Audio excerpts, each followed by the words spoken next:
Comme nous avons un partenariat stratégique avec le Brésil, nous préparons avec lui ces échéances de la présidence du G8, G20. Et le Brésil est très demandeur d'une réforme de la gouvernance mondiale. Il milite pour que les pays en développement, les pays émergents aient plus de place. Et donc, sur ces questions, nous avons un dialogue permanent.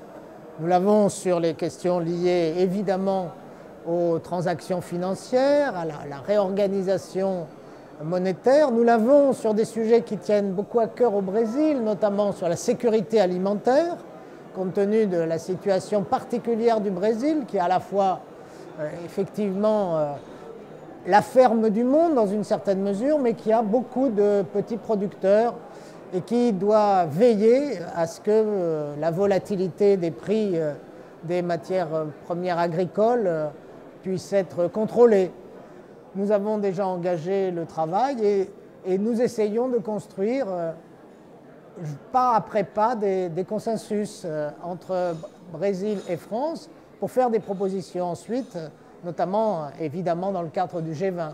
On travaille avec la presse, avec les syndicats, avec les fondations, avec ce qu'on appelle les think tanks, pour précisément faire passer nos messages et pour partager avec les Brésiliens, que ce soit au niveau du gouvernement ou de la société civile, eh bien, nos options, parce qu'il y a une pédagogie nécessaire à faire. Les sujets du G20, ça permet en quelque sorte de réunir l'ensemble des compétences françaises sous l'autorité ou en tout cas la direction de l'ambassade pour mener une coopération.